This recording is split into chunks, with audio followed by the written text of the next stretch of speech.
Pacers win again. They've won 4 out of 6. Their defense was pretty good outside of one stretch. Their offensive process was awesome, especially in the first half. Their big three, very good. Ethan Thompson starts, but really makes it happen at the close. And we'll open the notebook from Pacers Kings on today's Locked On Pacers podcast.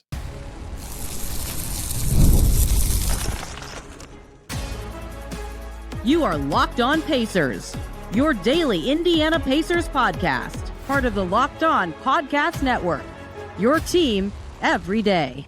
What's up, everybody? Happy Tuesday, and welcome into another edition of the Locked On Pacers podcast, where we, of course, talk about the Indiana Pacers. As always, my name's Tony East. I cover the team for Forbes and Circle City Spin, and today the Pacers won again. That's 4 of their last 6, another 2 in a row. They've not beaten very good teams in the stretch, but they're very obviously playing better if you're watching them at all. If you've been watching them on defense, if you've been seeing those field goal percentage numbers, look at that. The Pacers are making shots and actually guarded and looked better than the Kings for almost all this game outside of one putrid stretch, which is the story of their season, but they were better enough in their good play that their bad play did not actually sink them so much to get to from this one. How the Pacers did this in a very weird way offensively, their big three being very good, their defense, Ethan Thompson started and certainly keeps earning the role.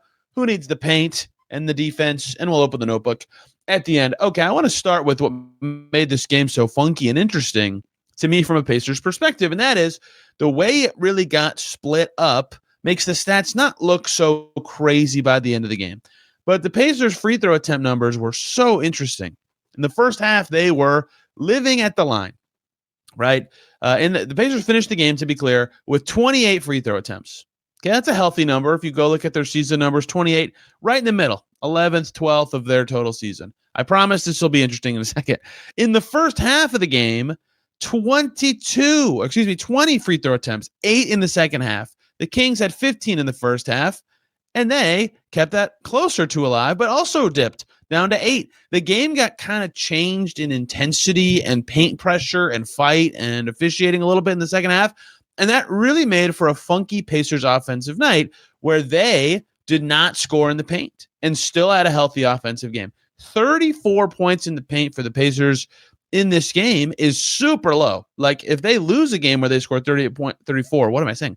34 points in the paint, I would be talking on this podcast like, man, they've got to get in the paint better. They've got to play from there.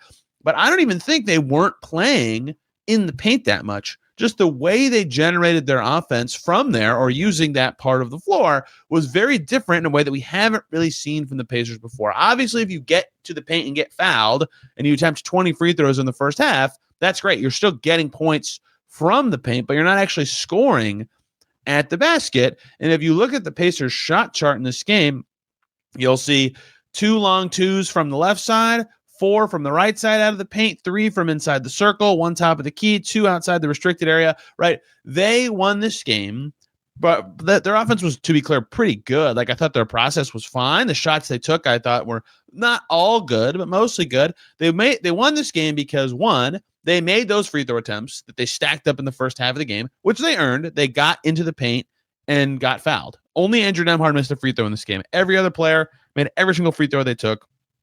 26 for 28. Thing 2 they did well is they shot the 3 well. Again, 40% from deep in this game for the Pacers. Just the 5th time they've done that in a game this season. Mathurin, we'll get to him, is rolling from deep. This is the first time in his career he's had 10 threes over a 2-game stretch. 2 threes for Ethan Thompson, again, 2 for Andrew Nembhard, 2 for Jarris Walker, 2 for Garrison Matthews. That's all huge, right? Making jumpers is important, but they made their bread in this game with mid-range 2s, which TJ McConnell does that a lot. And he was not good at that in this game. He was 2 for 9. But Jarris Walker was hitting middies. Andrew Nembhard hit 8 2s in this game. Pascal Siakam hit 9 2s in this game. In a game where the Pacers had 34 points in the paint, those 2 players combined for 17 2s. Obviously, they're not getting all of the Pacers' points in the paint. You can do the math. The Pacers won this game by making mid-range jump shots. Shots that they have a lot of guys who have a pet shot. Siakam can turn and shoot basically over anybody from anywhere, but TJ McConnell's good from there. Nembhard has spots that he gets to. Even Jarris is kind of working through this like swim move floater deal that he gets to every so often, although he only took 1 in this game, right?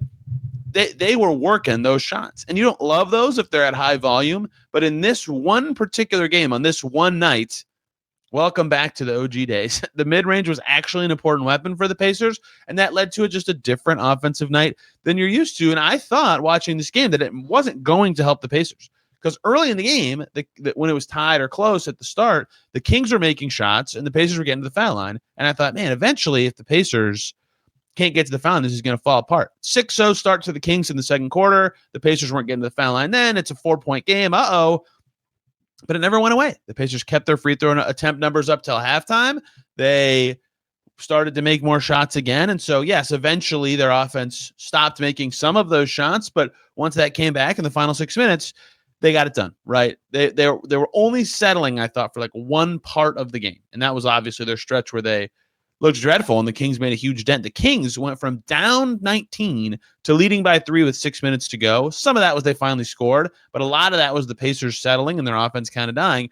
Then when the starters came back in with 6 minutes to go, down by 4, Nembhard and Mathurin and Siakam and Ethan Thompson and everybody really, besides whatever center was on the floor, the centers were 1 for 7 combined. They came back in and they immediately made shots again, jump shots, and it's just a goofy thing. The last time the Pacers won a game where they had 34 or fewer points in the paint was October of 2022, over 3 years ago. This is an atypical way for this specific team to try to score the ball. But they did a really wonderful job of actually doing it and executing that in this game.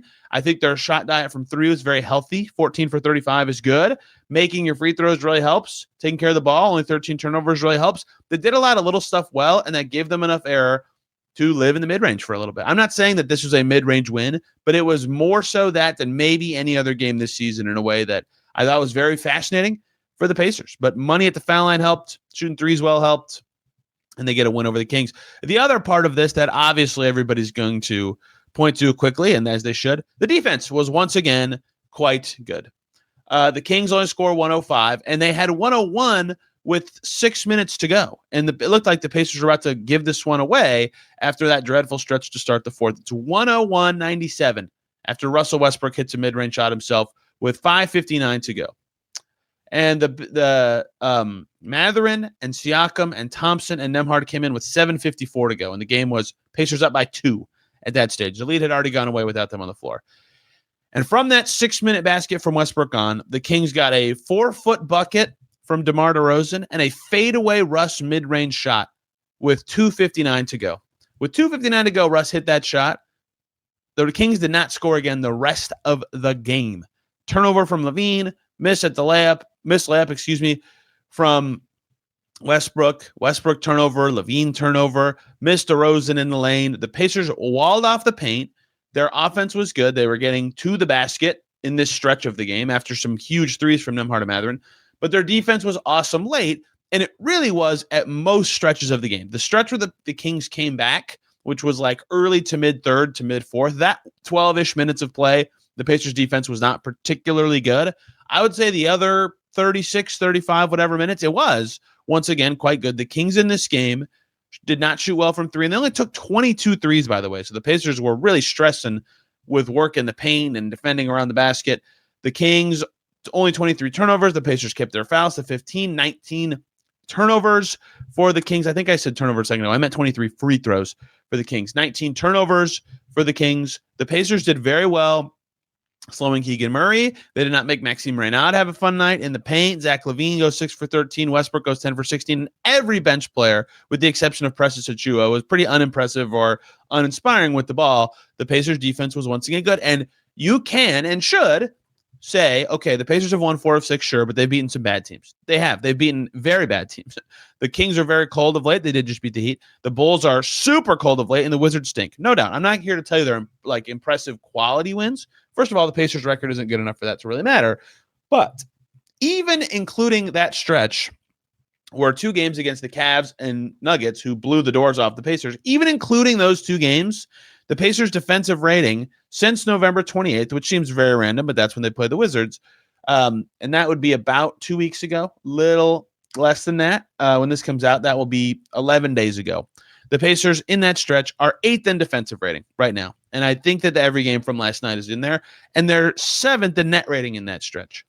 So obviously, again, they got pummeled twice in there, but their defense has been legitimately more impressive of late. If you've just watched them, you just know, right? I felt the same way about the Pacers in late 2023, in the 2023-24 season. They moved Jalen Smith into starting lineup, and the numbers weren't like jarringly different, but if you just watched the Pacers then, you knew they were defending better. That's how I feel right now, is that, yes, the numbers are obviously better, but even counting in for easy schedule, just watch them. They just look better. Their transition principles are better. The way they use Huff to keep him around the basket to not be, defending faster guys on the perimeter is more effective.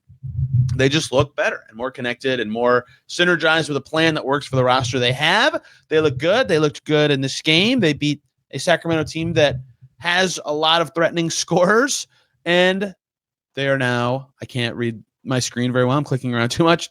6-18. Something about that is still, let's be clear, still a terrible record. That's a terrible, terrible record. 6 wins in 24 games is bad. Something about 6-18 sounds like normal to me. It sounds like normal bad and not like atrocious bad. Anyway, that's not a compliment. The Pacers have not played well, but they have won 4 of 6. 2 other things that were huge in this game. Ethan Thompson, hello. Is this actually a thing? The top 3 guys were all quite good. Whew. A lot to get to. Coming up right here on the Locked On Pacers podcast. But first, everybody, I very quickly need to tell you about FanDuel. NFL Sundays move so fast. One big play, suddenly everything feels different. That is what makes live betting with FanDuel so exciting.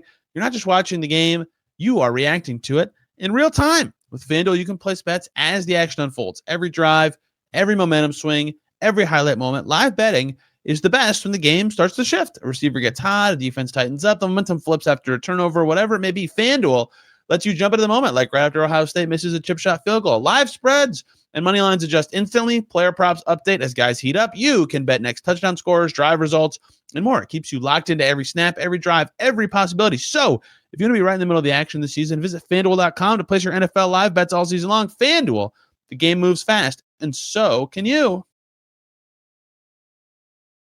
We're back here on Locked On Pacers. Thanks for making this your first listen today and every single day your second listen. Locked On Kings, Matt George will tell you about the other side of this game. Hey, very quickly, I need to tell you about what we're doing at Locked On now, something called the Everydayers Club. It's very cool. It is a way for you to listen ad-free audio of this podcast, a members-only Discord, and more for the most loyal fans of whatever show, this show, your favorite Locked On podcast, whatever it can be. I'll put a link to it in the description of this, but I think you should look into it, especially if you already are an everydayer who listens every single day. It's a cool thing to be Locked On Pacers everyday listener. Okay, let's continue here. Pacers, Kings, the top 3 guys shined again. This was something I talked about after Pacers Bulls. This has been a theme for a lot of the Pacers' better stretches this season.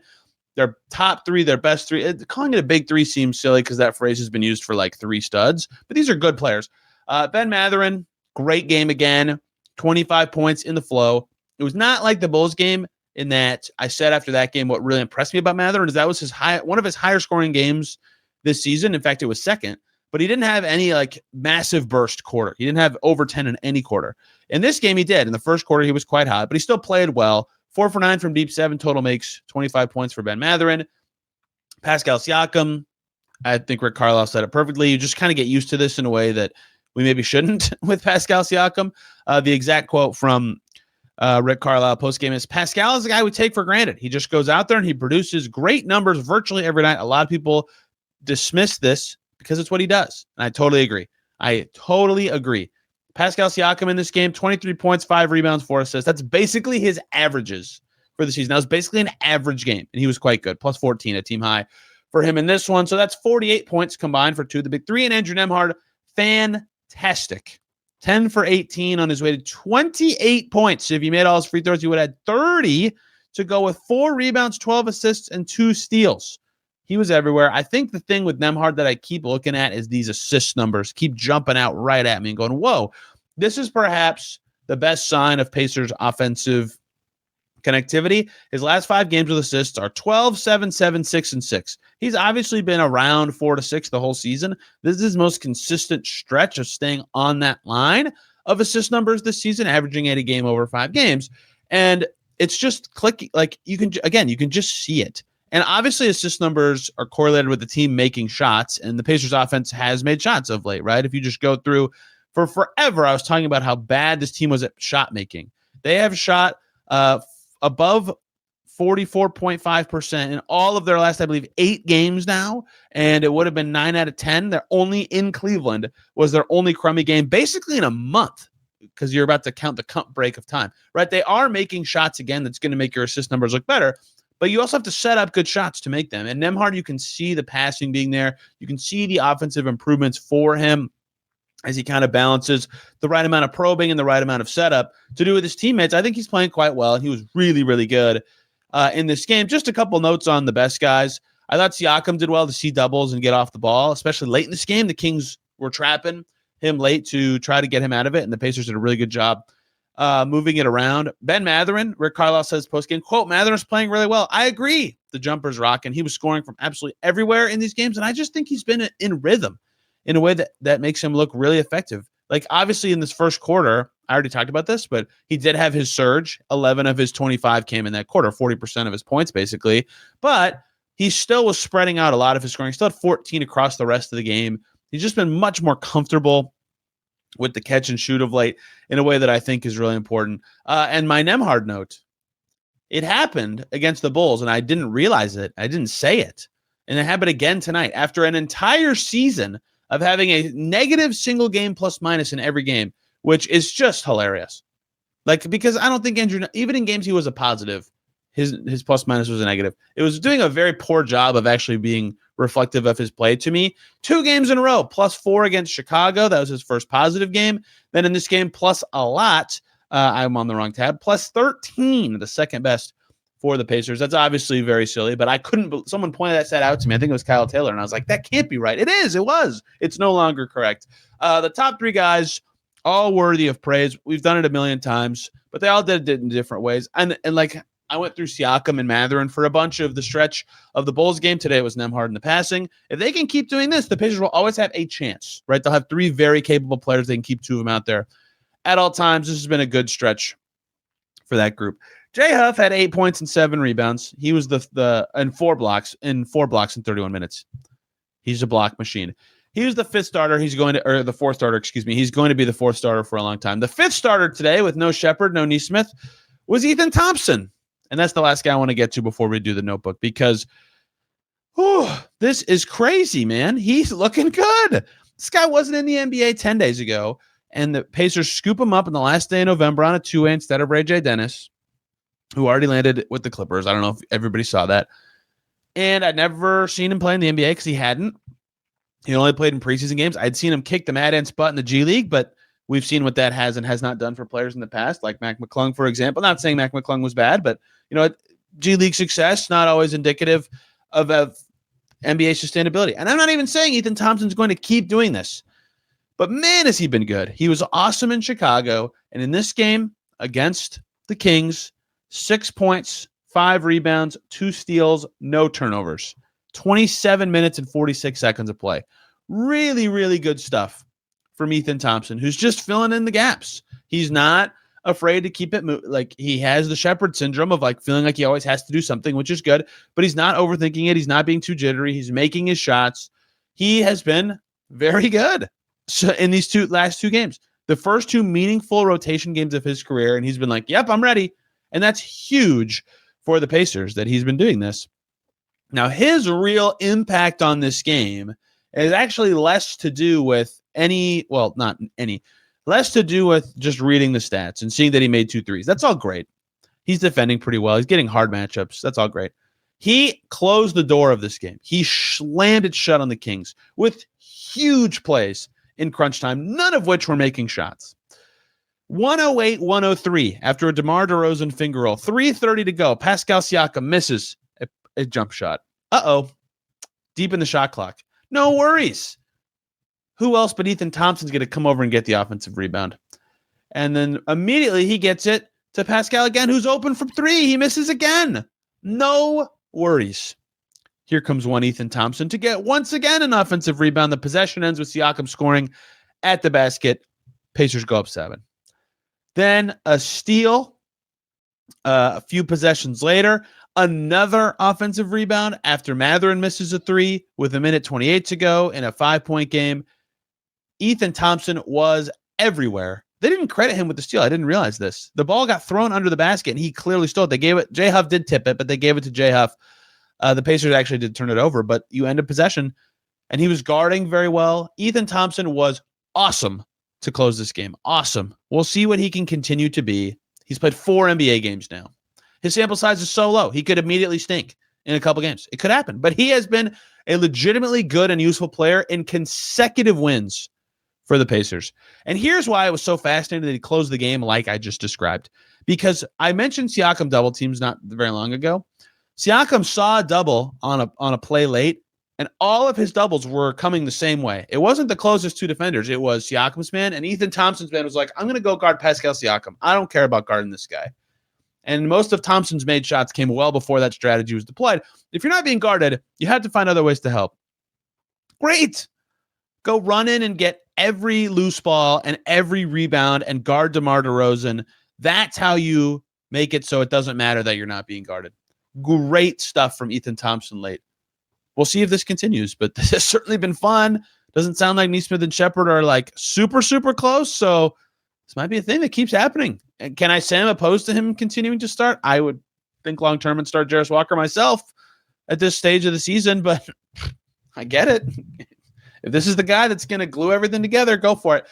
Let's empty the notebook. So much to get to still from this game. Garrison Matthews, Johnny Furphy, Jarris Walker. So many more things to come here to close out today's Locked On Pacers. But first, everybody, let's quick talk about Mint Mobile. You know there's no reason to let big wireless drain your wallet, especially during the holidays right now. Mint Mobile is running their best deal of the year. All of their unlimited plans are 50% off. That means you can lock in 3, 6, or even 12 months of unlimited premium wireless for just $15 a month. It's the easiest way to take your overpriced phone bill and give it the full Scrooge treatment. And what makes this even better is how simple Mint makes the switch. No contracts, no nonsense, just real savings and real quality service. You can keep your same coverage for a lower price. Setup only takes a few minutes. You can bring your own phone number and phone with no issues. The service is fast and reliable. Even on the go, feels good to just know you're not overpaying to just stay connected. Turn your expensive wireless present into a huge wireless savings by switching to Mint. Shop Mint Unlimited plans at mintmobile.com/LockedOnNBA. That's mintmobile.com/LockedOnNBA. Limited time offer, upfront payment of $45 for 3 months, $90 for 6 months, or $180 for 12 months. Plan required taxes and fees. Initial plan term only. Greater than 35 gigs may slow when network is busy. Capable device required. Availability, speed, and coverage vary. See mintmobile.com for more. Back here on Locked On Pacers, thanks for making us your first listen today and every single day. Your second listen is what my second listen is going to be. Has to be Locked On Pelicans. Derek Queen. What a second half. The stat line looks crazy. Most of it coming in the third and fourth quarters. Kid might be good. Trade was still dumb, but the kid might be good. Look at him go. Okay, let's get through many other things from this game. I thought it was so funny early in this game when J. Huff faked a three and Maxime Reynaud just jumped as high as he could and full speed at him to try to block it. This is the first play of the game. J. Huff walked right past him, drew a foul. First 2 points of the game for the Pacers were J. Huff free throws. First 2 points for any team in this game. Poor Maxime Reynaud, who's a good player. What are you doing? What was that? J. Huff, though, besides that, the block machine was the thing for him. As usual, it's just been ridiculous. At halftime of this basketball game, J. Huff had 4 blocks and Isaiah Jackson had 2. The Kings had 1 as a team, right? Those two were doing a good job protecting the paint in a game that the Pacers weren't scoring at the paint themselves. You got to get the paint point balance in your favor in some way. There you go. That's a good way to do it. Jarris Walker, after a crummy game where he had to learn, he had to sit with it, he had to watch that Bulls game. He got benched until late. Played much better. Rick Carlisle acknowledged that post-game as well. It was quieter, right? It wasn't like a dominant or anything, but 3 for 5. Took 5 shots. He had 12 points. He made all of his free throws. He made 2 threes. 2 turnovers is not great, but 3 boards and an assist. Good game from Jarris Walker. Back in it, putting his best foot forward. Some great defensive reps on Malik Monk in this game as well. And Malik Monk went a whopping 0 for 5 from the field. Jarris Walker deserves a lot of credit for that. Speaking of good defensive reps from young wings, Johnny Furphy. Better, at least you're seeing him, right? His first game back, you saw nothing. That was against Denver. In Chicago, okay, there's a little more here, a little more there. Then in this game, 10.5 minutes for Johnny Furphy. He made a three. It looked very comfortable. Then he took another one right after that looked very uncomfortable, and he completely missed it. So he's got to figure out when his shots are coming a little bit for confidence. But 2 steals, 2 boards, and a turnover is not great. But one of his steals came where he's guarding Zach LaVine, and LaVine's trying to drive left and just go right through this smaller kid that they joked looks like a middle schooler last year, the Pacers did. And Furphy stood him up and was awesome and tough and hung on him and battled and got a steal on that play on a stud who just scored 40-something points against the Miami Heat. That was a big play. That was one of the big first, like, okay, there's a thing Johnny Furphy is doing that, they can see, okay, maybe he'll be a great defender if he keeps on this path. And that's what Eddie Garrison and I talked about, last week. What do we want to see from him? What are you going to be, man? What's he going to be when he's playing for real? This is for real, and he's getting some stops. He's got to shoot a little better and find more offensive impact, but that was all very noteworthy. Russell Westbrook was cracking me up in this game. He played very well, to his credit. Triple-double, and I didn't even realize. If you had asked me what I thought Russell Westbrook's stats were when he got his triple-double, I would have said 8 points, 5 rebounds, and 4 assists. He finished with 24 points, 12 boards, 14 assists. He was very good. He was very, very hard to stop. He also hit a 3 on the first possession, smacked his head and was looking at Ben Mathurin. And then he rocked the baby a bunch, and he was talking to the Pacers bench. None of this was problematic. It was just very funny and a part of the game. But good for Russell Westbrook, who the Pacers had no answers for. And that was part of why their lead evaporated at one point. One play that made me laugh was the Kings went to this zone press. And I actually want to talk about this player at the end, but it just led to a wide open corner 3 for the Pacers that they turned into a 4-point play. And it's some of that stuff that's man, as good as the Pacers played, and you can see their field goal percentage be better, which it was never for a long time. They only shot 44% in this game, but that's much better than it was early in the season. I mean, the Kings defense was just very silly and at times pathetic, but then the Pacers played meh, and they were up by 12, right? That's the sign of an improving team, is that they can play bad and be better. And even on possessions where they didn't play awesome, they would just get a nice, easy look. They'd just move the ball around to do nothing, and suddenly they were open. So some of that's the Kings just not being very good. Some of that is the Pacers finally being a more capable team. Last guy I want to do notes from, because who knows if we'll do it again. So I mentioned a play not too long ago where the Kings, this was less than a minute ago, you surely remember, the Kings went zone on a press, and they just did not guard the corner at all. And the Pacers threw it to half court, and they just turned, and I forget who threw it to Garrison Matthews, but Garrison Matthews was just completely wide open for a corner 3. I mean, of all the players to lose, maybe the best shooter on the Pacers. And he had another corner 3, I think, on his very next shot attempt. Maybe don't leave Garrison Matthews open in the corners. Yes. Okay. His second 3 came with 1:25 to go in the first quarter. And Matthews' first 3 was before that with 4:46 to go as Drew Eubanks got out on him. Maybe don't do that. The game ends. So first of all, that was a funny press break. How do you not guard the corner? I get that you don't think that pass might be there, but that is the easiest shot in basketball, is a corner 3 that's wide open. Or at least not the easiest shot. It's the best points per shot jump shot in basketball. And the Kings just let it happen and then foul him. Garrison Matthews drilled it. Then he drilled another one. That's not great if you're the Kings.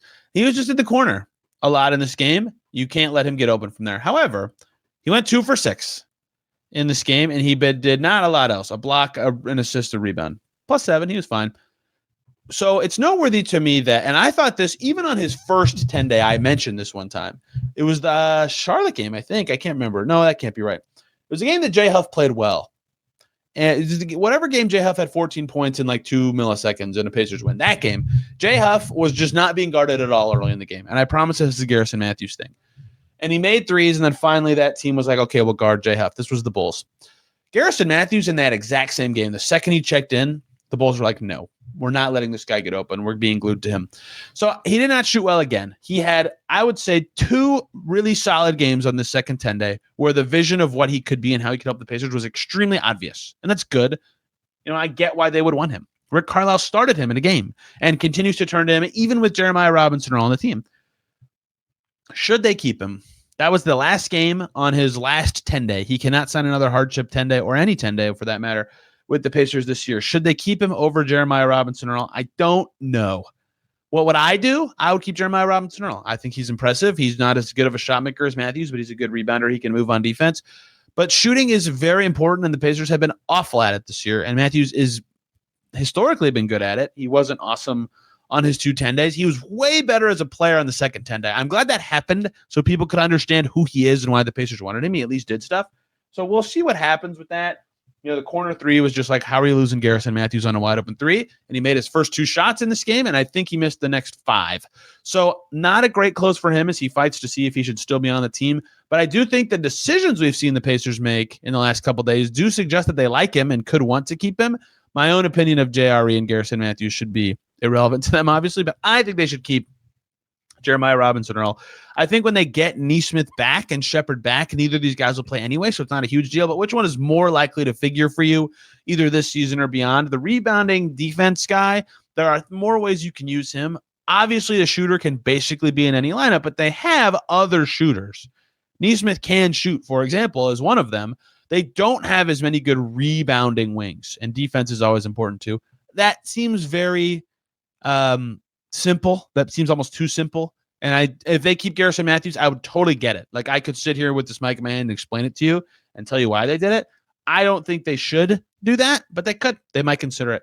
Okay, that is Pacers Kings. So we'll be back tomorrow with it's the cut break, and it's the first mailbag of the season. We will do another one as the usual rhythm breaks go for the NBA season. The first one is before the season. The second one is the cut break. The third one is All-Star break, and the fourth one is closer to the end. But it's the first one. I'll tweet the prompt out tomorrow asking for questions. So that's the best way to submit them. And once I get too many, I will delete it. I apologize, but I have to limit it to the right number. We're going to do 2 parts. So Wednesday's show will be a mailbag, and Friday's show with a guest in between, talking about the Pacers and who's on their team and things of that nature. So looking forward to this time off to really assess this team before they play again on Friday. Next week, we'll have lots of guests as well. We'll finally start talking trades next week because December 15th approacheth. Thank you all so much for listening today. You can find me on social media at Tony R. East and this podcast at Locked On Pacers. Thank you guys so much for listening. We'll see you tomorrow talking more Pacers. Till then, everybody, have a wonderful day.